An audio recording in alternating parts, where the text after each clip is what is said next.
1, 2, 3, let's go. Wednesday afternoon. Oh, down. And usually there's at least one or two of them who come up, go straight back down. And it's not a league you want to get to come out of, because it's where all the benefits, the regular matches every weekend on TV. So it's a bit shattering for fans to get relegated. It's very true. Now, this one it's going to spark up a bit of a debate. We're going to see which way it goes.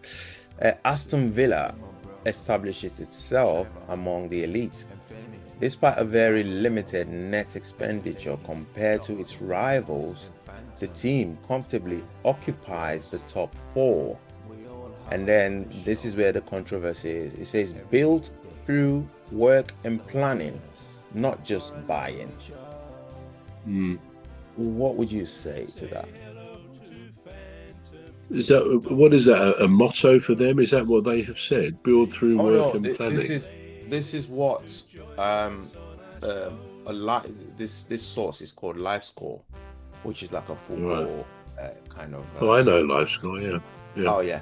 So now they're saying Aston Villa has been able to, I don't know if to use the word, solidify their position in the top 4 this season so far through work and planning, not just buying.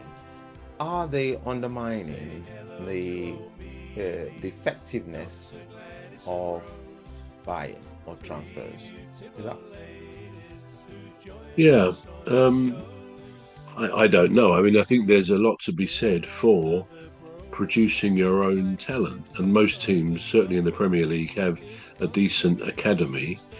I must say, Palace in the past, and they've got a very good academy set up. In the past, they've produced some very good players. I can go back a few years and think of somebody like Victor Moses. He came out of the academy. I believe Wilf Zaha did. But in more recent times, I can't really think of anyone who's come out of the academy. They may have had 1 or 2 games, but clearly haven't impressed enough to continue that. So, but I can see the need. I mean, a lot of teams can't really afford to pay the big bucks necessary to bring in some of the top players. They just can't afford the sort of level and the wages that go with it.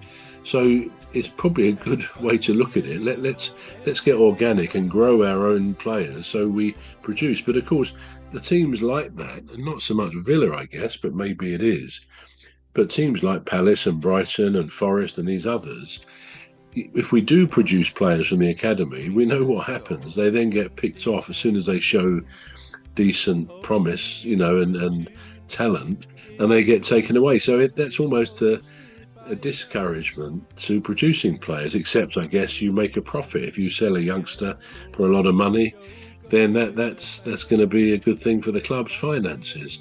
But yeah, I mean, I'm not sure. It obviously doesn't come from Villa themselves, but they do buy players, don't they? I can't think of the name of the guy they bought in this last window, but they bought another forward who might be in competition with Ollie Watkins. I don't know. So I think it's got to be a mixture for clubs, isn't it? The top few can afford to buy, although with the financial rules, they've got to be careful nowadays. It's, the turnover, the number of, size of their stadium, generating the money each week, each month. But most clubs are not in that position to be able to go and spend 120 million on a single player.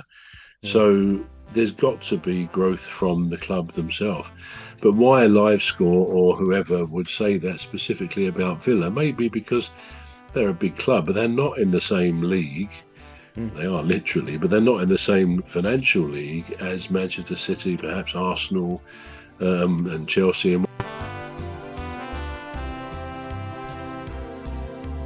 say hello to old Mimi, Dr. Gladys and Rose, 3 beautiful ladies who join us on our shows.